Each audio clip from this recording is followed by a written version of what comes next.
My name is Jennifer Aglubat, and I am a member of the Education Committee. I'm delighted to welcome you to Is There a Benefit of Continuing Education as a Spectator Sport? Licensing boards have an obligation in their public protection role to encourage licensees to stay current and competent in their practice. Most clinicians choose to meet that professional obligation through taking continuing education courses. Professional continuing education has become big business, and the quality of the courses cannot always be determined by the individual considering a particular course offering. Do licensing boards have a responsibility to consider the potential educational benefit of different styles of content delivery for professional continuing education? How is the value determined? What are the differences between learning formats? And is there a benefit of one format over another? The speakers for the session are Lori Kendall Ellis and Nancy Kirsch. Lori Kendall Ellis is the Executive Director of the Maryland Board of Physical Therapy Examiners. Nancy Kirsch currently serves as a member of the New Jersey State Board of Physical Therapy Examiners. She is the immediate past president for FSBPT and the interim chairperson of the Department of Rehabilitation and Movement Sciences at Rutgers, the State University of New Jersey. You can find their bios on the event app. They have valuable information to share, and we also encourage your participation. If you wish to ask a question during the Q&A portion, the members of the Education Committee will provide you with a microphone. Nancy will also be wandering, so be on your best behavior. Please abide by the ground rules in the program notebook so more attendees have a chance to ask questions. At the end of the session, please scan the QR code to complete your evaluation. We very much value your feedback. Now, I turn the presentation over to our speakers. Thank you so much, Jennifer. We really appreciate it. Wasn't that the perfect segue into this session? Well, we'll actually let you judge that at the end, whether it was the perfect segue or not. But we think it was, and we know it's coming, so hopefully you'll agree. So we're going to start off by hearing from you right away. So please grab those phones and get the code and get ready to give us some feedback.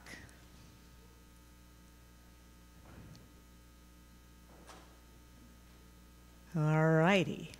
So, in one or two words, okay, if you could give us what you think or why we as regulators require continuing education. Because somebody put it in the statute.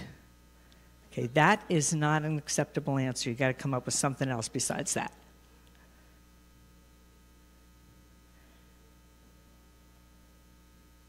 Again, competency is getting bigger and bigger.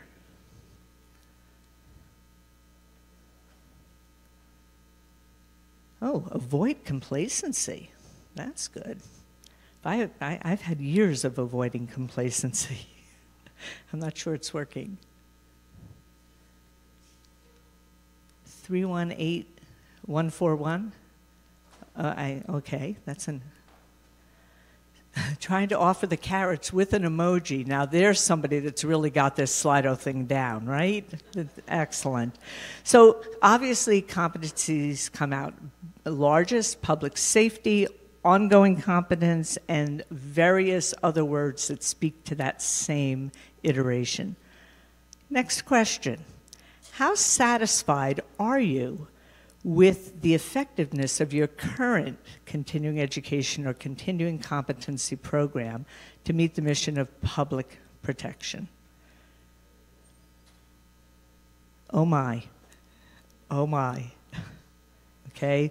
But not a surprise, right? Because there we are doing the best we can to try to, I don't know, fit a square peg into a very round hole or the other way around.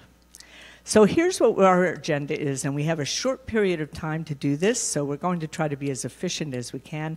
We want to take a look at what the current continuing education landscape is, and then Lori's going to go into looking at it from the board perspective, and then take a look at what does the evidence say. I mean, we just had a great discussion about in-person versus virtual versus what type of, interactions we have as far as continuing competency, and then we want to obviously hear from you. We consider this the beginning of a conversation, so we're hoping that we have a lot of interaction to start to hear about where we should be going next. So the current continuing education landscape really is a high-stakes environment because we've created this environment, not just us, but all regulatory boards that require some sort of demonstration of something that says you're keeping current in order to renew for the next licensure period. It's become big business. We've created a huge infrastructure for big business to be able to provide continuing competency types of activities. And whether we chose to or not, it has changed dramatically in its scope and its method of delivery. So we want to take a look at that. If we take a look at some of the continuing trends in continuing education, big increase in focus on outcomes, but how are they measured and how valuable and how varied are those measures? Lots of use of technology, again, not necessarily because we chose it, but because we are sort of driven into that environment. Collaboration within the industry and collaboration in terms of interprofessional education and interprofessional practice. And then personalized, trying to personalize the educational experience for people to be able to self-identify what they need and be able to get those kinds of activities. And then looking at quality improvement, and finally, the entire scope of mental health and wellness in order to demonstrate and be able to assure competency as much as we can. If we take a look at the health education marketplace, these numbers are a little startling. $108.7 billion this year, projected to be a $164.6 billion industry by 2028, and a growth of 8.6% annually. That's pretty startling. And we are the creators of that. So what's our responsibility in terms of what that's going to look like in the future? The continuing education environment addresses all of these things. It addresses skill limitations. Like, I'm not so sure I'm any better at the music thing than Zubin is. I lost all of my music and I don't know where it went to. I think it's out there in the cloud, but I'm waiting for another cloudy day to be able to retrieve it. No idea where to get it. Improved accessibility. People like the options for accessibility. It's comfy to sit in a continuing education course in your favorite comfy chair, and instead of watching TV, watch something on the screen, or maybe do both simultaneously. We know that that happens as well. The idea that you can personalize learning, the idea that we can use advanced simulation technology in order to do this better, taking a look at our own particular continuing professional development. And I'm not, reading them all, but just to give you a sense of where we are in this particular environment right now. So what does online education look like, and the advantages and the limitations? And again, there's always been some aspect of indirect education, but of course COVID really brought that to the forefront of we had no choice.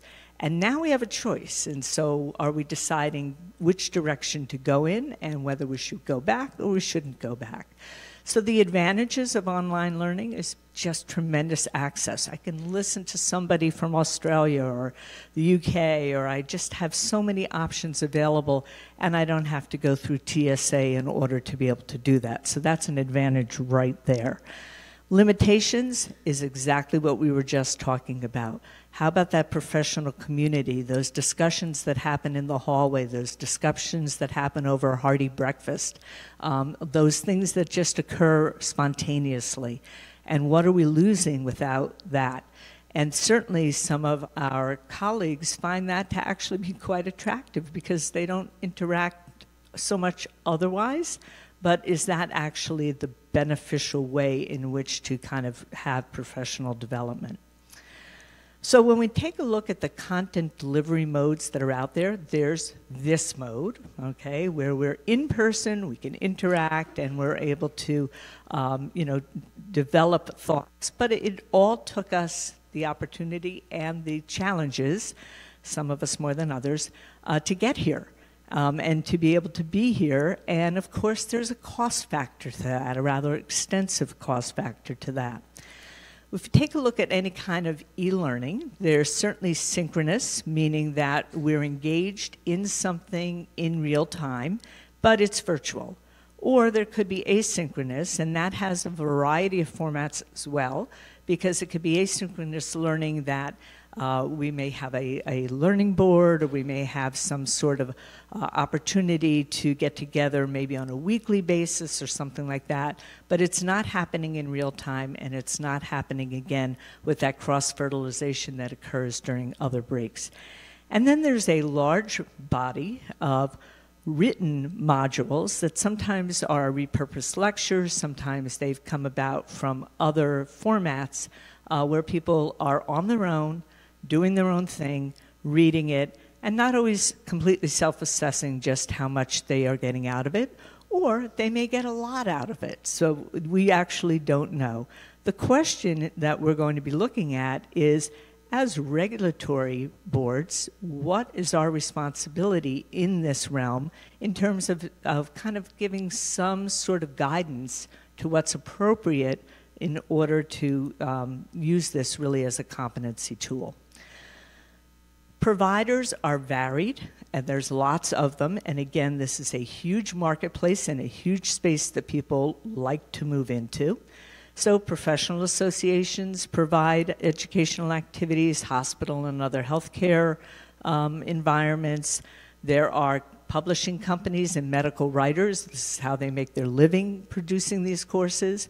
There's the large market of for-profit CE providers. Again, we've created this marketplace and allowed this space to be there. Do we have any responsibility in terms of the quality of what's produced? And then there's the university sector that also provides some continuing education. So as far as future development, what are we looking at? Well, there's artificial intelligence and the excitement over what could be done in terms of using artificial intelligence, and also then some of the kind of scary things that come along with that. So chat bots, you know, you go on and all of a sudden it immediately is asking you, do you have any questions? Is there anything you want to know? Any questions? Anybody want to know anything? Or it's just from my perspective as somebody in the educational environment, something coming in from ChatGPT, I take a look at it. I'm no longer looking at Turnitin kind of technology and saying, did they grab this from someplace else? It kind of looks like they did, but all I need to do is check the references, and the references are fabricated. ChatGPT doesn't mean to fabricate them, it's just that's the way it comes out with artificial intelligence. So I go to look for a reference, and nobody ever wrote that. Nobody's ever alive that has that name, but there it is. So what we're looking for in terms of next generation technology is exciting. But again, here I am still trying to find my music in the cloud, so I'm not sure that I'm the one to really speak about this. As far as CE approval, our responsibility as regulators, what should we be doing? How much should we be doing? And where does our responsibility end realistically? And what kind of obligation do we have to our licensees to make sure that the things that we would approve or we would encourage them to take actually are viable and important things for them to do? So looking at content, looking at faculty credentials, looking at the delivery effectiveness. Is this the right way in which this particular content should be delivered? It's one thing to deliver a lecture. It's a very different thing to deliver a hands-on type of activity in a remote environment. So how do we get that interaction? Not saying that anyone is good or bad, but what is our responsibility as regulators in terms of providing that? And then ultimately, isn't this all about improving patient care? So how do we have those kinds of markers or those kinds of opportunities to take a look at what does this do in terms of patient care and how credible are those resources? I'm going to turn it over now to Lori, who will take it from here.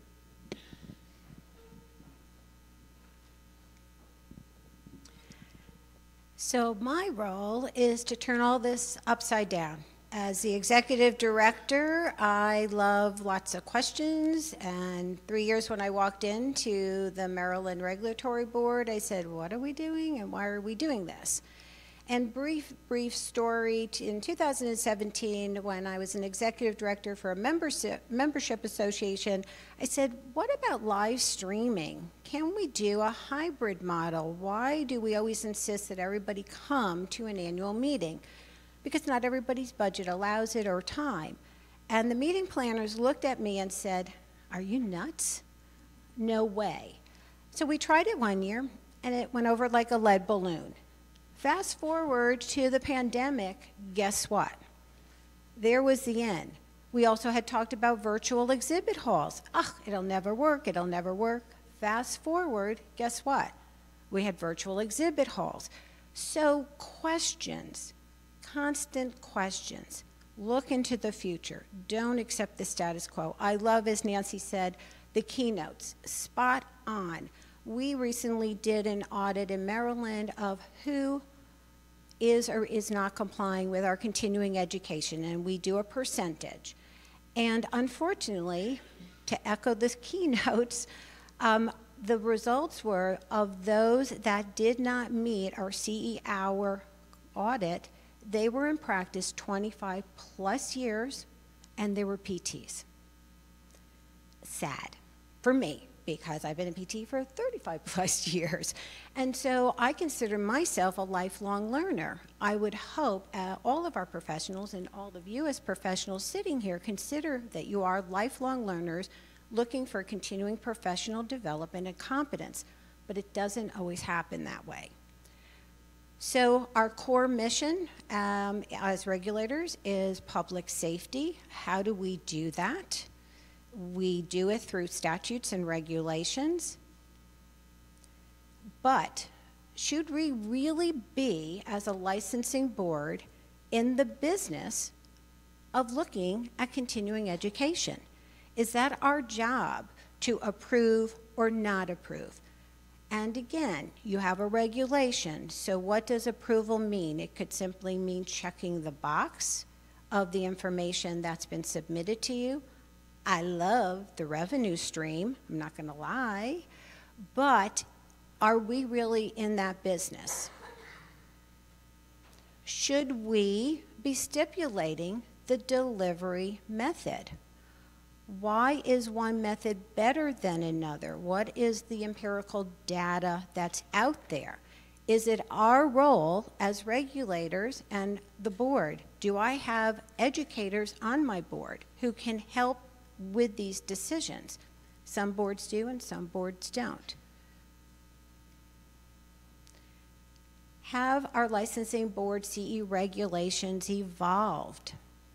COVID was a great example, unfortunately, of where some regulations were so woefully behind that how were our licensees going to participate in keeping education? Yes, it was wonderful in Maryland. The governor extended the renewal. Also wonderful in Maryland, we did not stipulate how you got your continuing education, so we did not have that issue, but I know that some jurisdictions did. So another slide for you to participate, we love the interaction, is how current are your jurisdiction's continuing education regulations? And as you're filling this out, another brief story, as of yesterday, our continuing educations were finally approved after 5 years sitting with the Secretary of Health and the governor. And it's only because we had an administrative change. And now a Secretary of Health who understood continuing education. But kudos to the board for pursuing this for 5 years. And I'm sure some of you have that same experience. It is not fast moving. Another lesson for me. So wonderful to see the results here. Yeah, we're getting a little closer. So please think about when you're filling out saying somewhat, what does somewhat mean? How are you benchmarking yourselves? Not current, ahead of the market trend, love that, 5%. We have some foresight here in this room, that's fantastic. So about 50-50. Another question to pose to everybody, is CE regulatory language clear and easy to understand? Do you get called in your office? I don't know when it starts. I don't know when it ends. What is column A? What is column B? What is mandatory? What isn't? We had been mandated to have implicit bias testing for each renewal cycle now. Once everybody goes through it once, it'll be done. First of all, the language was very confusing. Secondly, we were being blamed. You're charging us for this. Well, there is free. We did not make this law. We're the implementers. Matter of fact, we didn't even decide what implicit bias training would qualify for our professionals. That was done by another department, and we encourage the Maryland chapter of APTA to please submit education so the physical therapist could see that. But again, sometimes it's out of your hands. You have to implement. That was a barrier. We took the hit on that. So sometimes, again, as we heard previously, you're trying your best to be that friendly regulator, and there are things that are out of your control. But make sure your language is clear. Should only CE approved by accrediting organizations be accepted?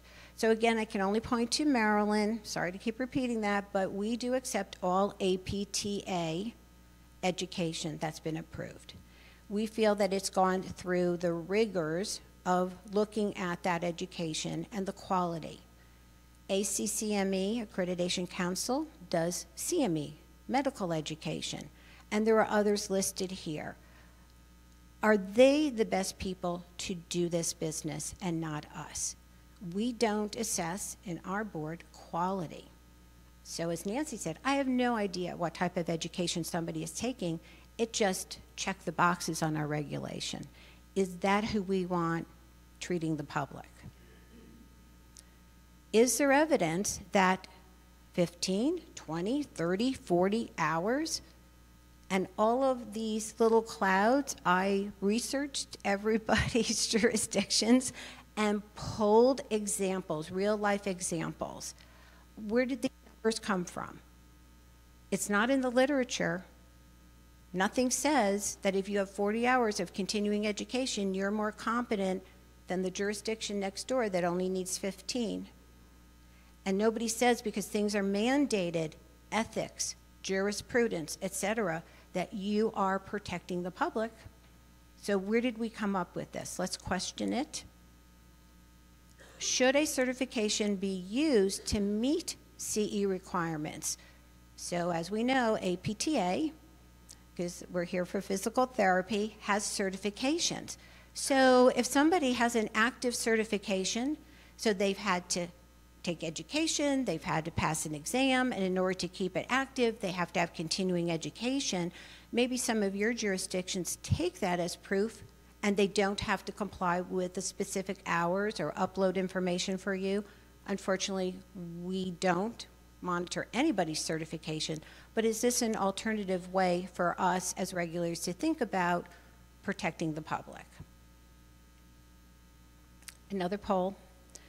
Does your jurisdiction give CE credit for APTA or other recognized specialty certification and credentials? We're curious. Nancy and I would like to know how many jurisdictions actually do look at certification as a way of being compliant.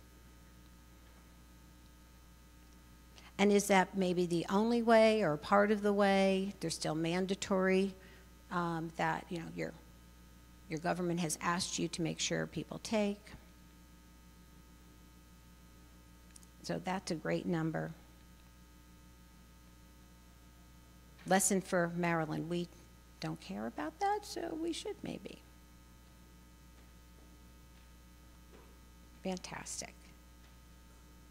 Should continuing education educators have a certification or a credential? Just because I receive a CV doesn't mean they know how to teach. It's a talent. I can tell you I tried to be an adjunct professor for one semester and I said never again. not my thing. I admire Nancy. So we've all gone to classes where we're like, what are they trying to teach me? What is this about? So there is an organization. It's a plug for my previous life. This was one of the organizations I was an ED for. And guess what the hardest sell was? To approach continuing educators and other professional associations about being credentialed. Why? I don't know the answer to that, but think about it again and consider, how are we really assessing those checking off the boxes, or again, should others be assessing the value and the quality of education and not a regulatory board? And back to Nancy.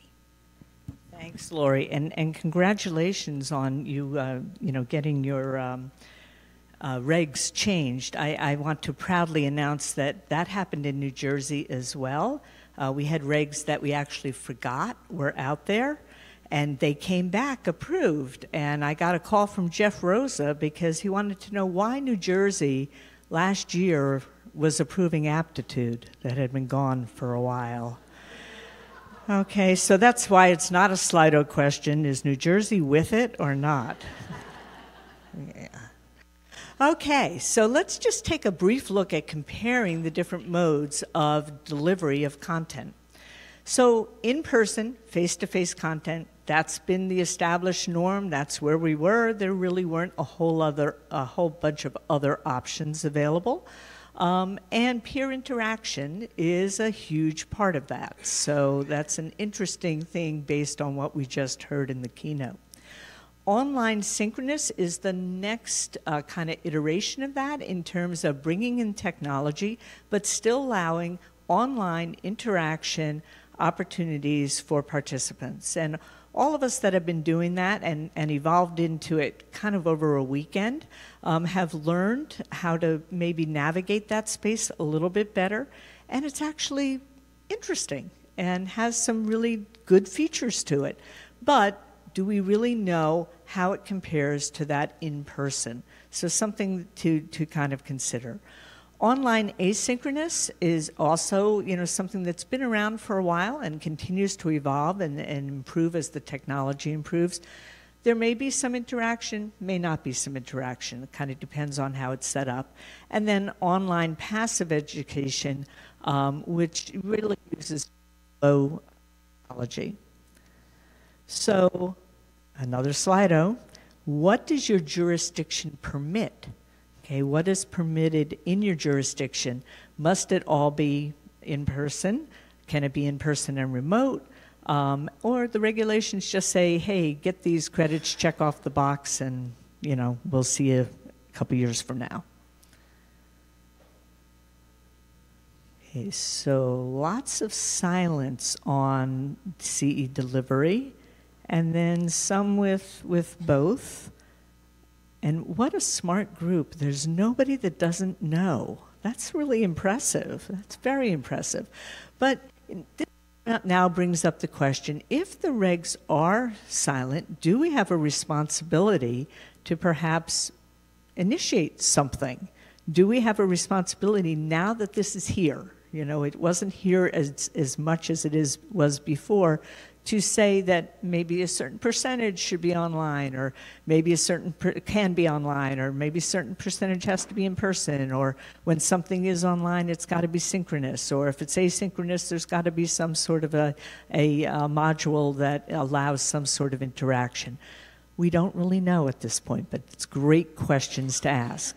Learning engagement and teacher effectiveness. I took these pictures in class with their permission of them just, snoozing. Just the opportunity that people have to turn off their camera. And I liken that to them coming to class wearing a bag on their head. I mean, who would do that? So, those interactions and those opportunities for a very different kind of teaching environment. But that's not to say that student engagement and lack of engagement hasn't been around probably since Socrates. If you're sitting at somebody's feet, you probably have to be a little more engaged. But large lecture halls, 500 people in a class, fortunately PT doesn't have that, not yet, certainly decreases engagement. Teaching effectiveness. We know that the teacher's effectiveness is really critical for engagement and for effectiveness of the material being delivered. So looking at presentation style, are we as boards capable of assessing that? And how do we get the materials to be able to assess that? Looking at what kinds of planned instructional activities are there and how pedagogically sound are they. And then, of course, whether the content is relevant for the person that is taking it. If we compare learner engagement versus online or in-person courses, of course, this is a very big topic of conversation right now because we've transitioned and morphed into so much more of this. But looking at continuing medical education, there are some instruments that look at effectiveness, and the research is still very new in this area, but they are finding, again, that teacher effectiveness, regardless of whether it's asynchronous or in person, is basically the same. It certainly changes when you go to, synchronous and in person are the same. Asynchronous certainly drops down, and then, of course, when you get to written material, that drops down significantly. So if we look at the obligation that we have, or the ability to regulate quality, what's our responsibility as regulators in this space? What are the regulatory requirements? What are our obligations to the fact that we do recognize that this is a huge business and financially a huge business? And what are our obligations to our licensees and ultimately to the patients to be looking at quality and to be assessing quality and also dealing with complaints regarding quality? So many of you probably get complaints from somebody that's taken a course and said wasn't appropriately taught.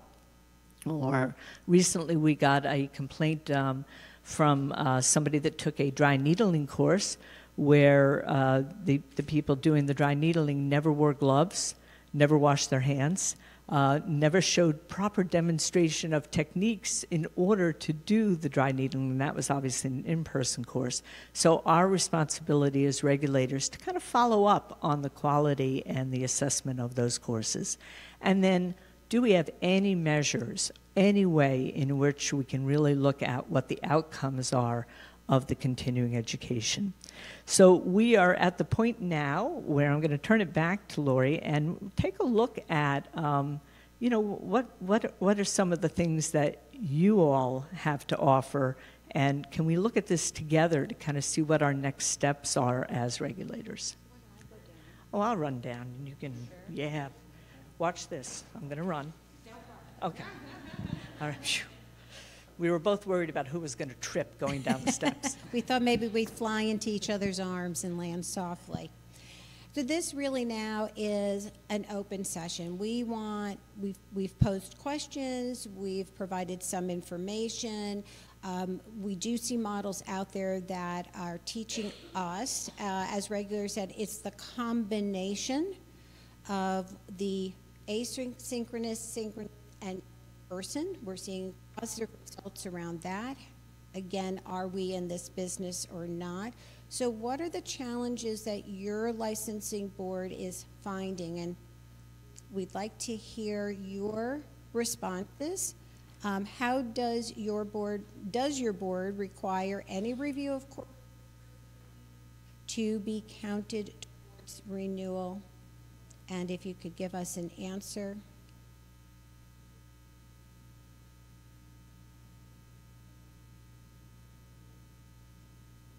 I was going to say, wow, 100%. That was like, whoo. Okay, and again, so it looks like at least half of the room, the board does their own approvals. It'd be interesting to hear the criteria for that, Yes. in doing our own approvals. We're a board that does our own approvals. Heaven help us. Okay. In one or two words, what do you anticipate to be your biggest challenge in the next few years? So this is an opportunity to have us just do some foresight, have a little forward thinking. We've posed questions, we've even turned you on your head a little bit to say, is this a business we even should be in? It looks like most of us are in this business of requiring continuing education for continuing professional development, and this will be a word cloud. And we'd like to hear, as we were a little provocative, and you heard our keynotes, where are your thoughts in this area? And should we strictly be the black and white check the box? Should we be assessing quality?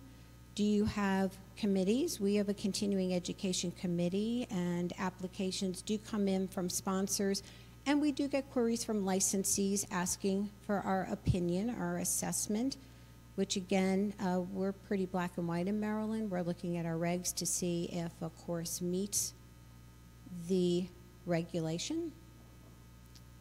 We went from a very narrow regulation of only clinical skills would count, which probably, again, insinuated that it needed to be hands-on, in person, and now we have expanded greatly to be continuing professional development. So even sitting on a board, which we hope you all think about doing, will count towards continuing education and hours, which is wonderful because, again, we work in teams, we're social animals, we heard what can happen if we're in isolation.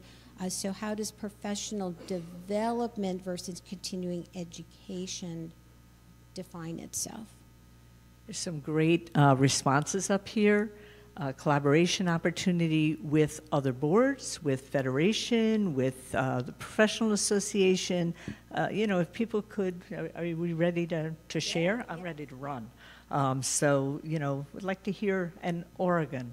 Oregon is a challenge? So, Jeff? you have some thoughts and questions? I wanted Nancy to come with the mic. I'm coming, Jeff, I'm coming.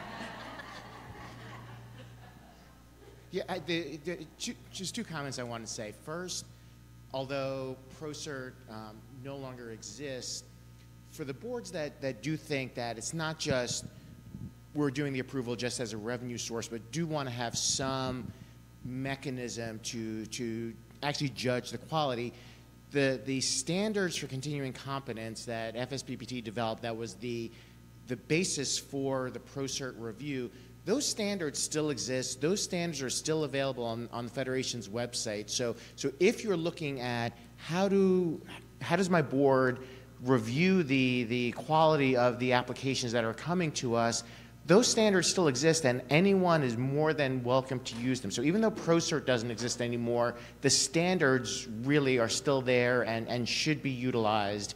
And then the second thing, because I'm sure that Anne is going to say it at some point, it's also, as you're thinking about the future and like some of the work that the Continuing Competence Committee has done and some of the other initiatives that FSPPT has done, is how do we also think about CE as the traditional paradigm of, well, your butt's got to be in the chair for X number of hours, regardless of the delivery method, to the other kinds of activities that may be just as critical in making sure that licensees are still maintaining their competence, and things like a lot of the emotional well-being that the studies that the committee has looked at is showing is just as critical to making sure that a licensee is still practicing safely as the clinical skills, which obviously are important for licensees to be doing the clinical skill-related continuing education activities, but also we should be looking at the variety of things out there, not just focused on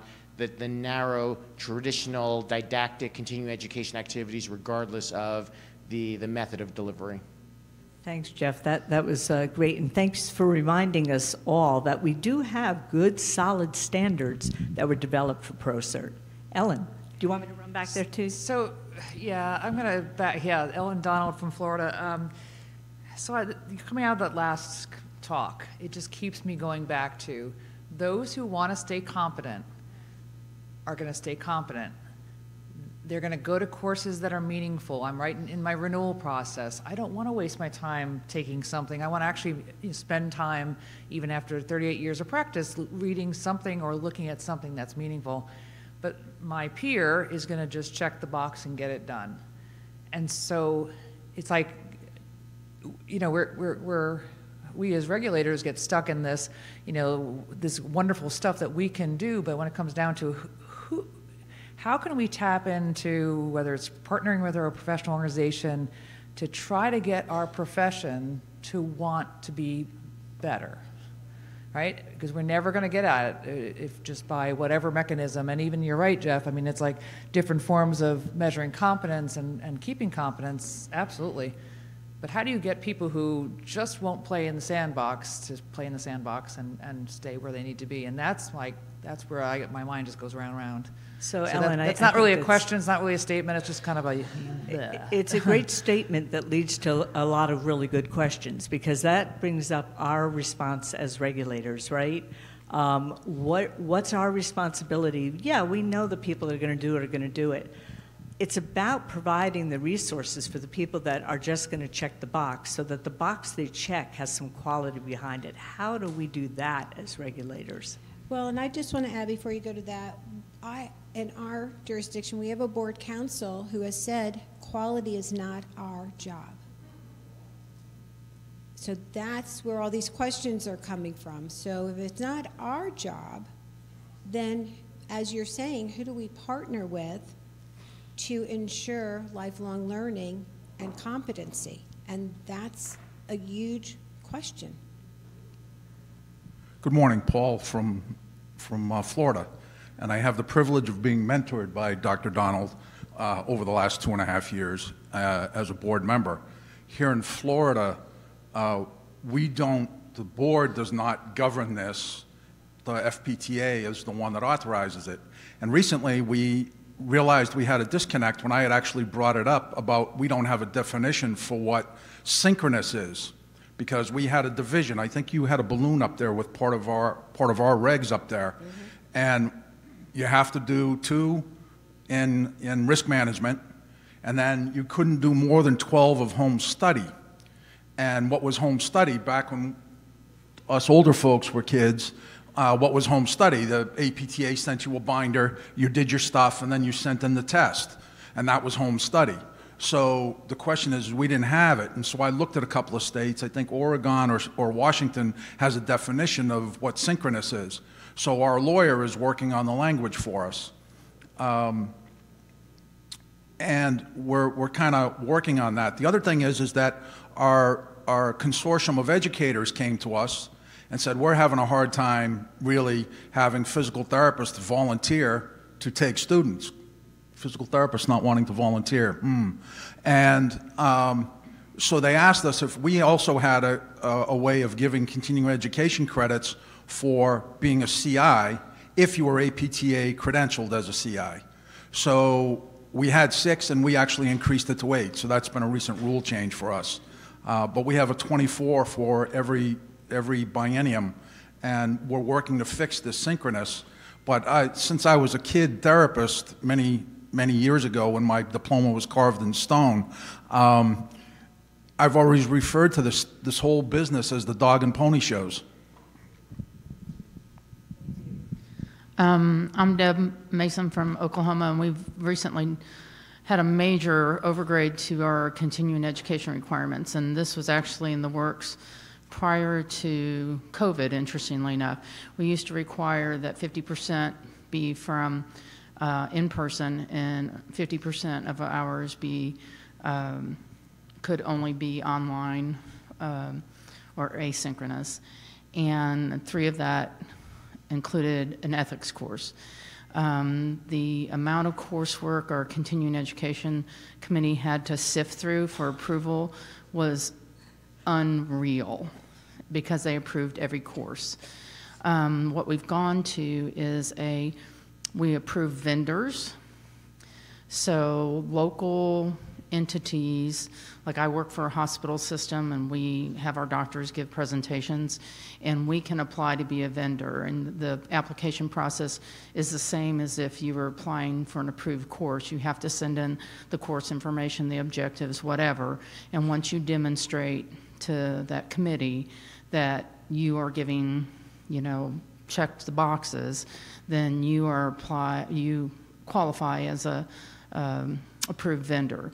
And after that point, everything that my facility offers becomes automatically approved, as does Summit, MedBridge, all of those. So instead of the thousands through Summit and MedBridge that had to be individually accounted for, now they have automatic approval.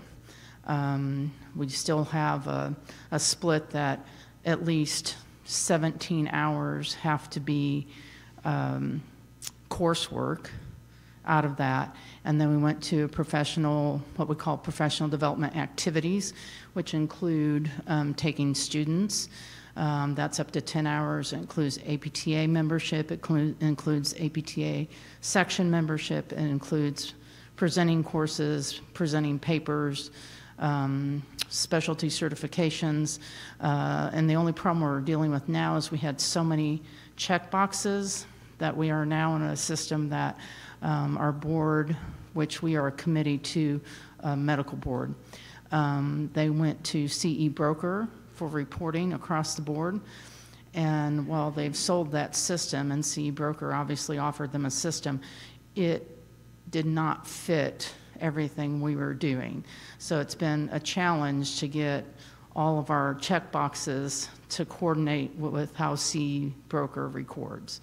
But we feel like in the next reporting cycle, our job's going to get a lot easier as far as on the audit end of things.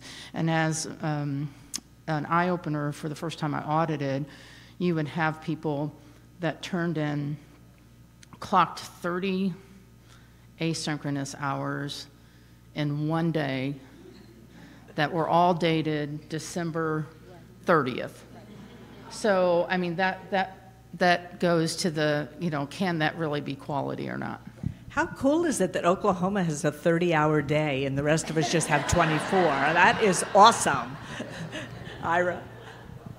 So, thank you. I was just going to bring that exact story up. I think we should change the term. It shouldn't be continuing education. It should be continuous education, because that's what happens in Colorado. We see it not in one day, we see it in 1 week. But it's still, so that means for the entire 2-year period before, there's been no education, and then the last week it is. Besides the fact we know with learning theory, I mean, you need to learn over a period of time and assimilate it, build it into practice. And taking 10 courses, 10 3-hour courses in 1 week or 1 day, doesn't really meet that. So that's the concern, I think, with online. It's not so much that you cannot learn asynchronous or even synchronous online, but it needs to be spread out. And I don't know how to put that in the regulations, but doing it all at once is a problem. You're bringing up incredible points, and as I said, this is the beginning of a conversation that will help inform the Continuing Competence Committee. We're at our end of our time, but I just want to kind of end with, and then give it back to Lori to end, but we created a behemoth in this entire marketplace, and we have somewhat, I believe, an obligation to manage that behemoth a little bit. We know that people will do the right thing, that are going to do the right thing. We know that other people are going to check the boxes. I don't think people lack something from being involved in continuing competence and continuous competence activities, but I think we do have a responsibility as regulators to put some meaning into it. Lori, you get the last word. Thank you. Great questions. I hope we've achieved our goal, which was to provide information, but also offer probably maybe more questions than answers, so that you bring that home with you. And whether you're an administrator or one of the professional members on your board, please ask questions. Don't just accept status quo, because that was one of the things I learned early on. When I asked a question as a new state employee, I was told, it's just the way it is. That's it. And I was like, no, it can't be. Oh yeah, that's it. Always question. We know that's why you're here. So really appreciate your time and your questions. So thank you.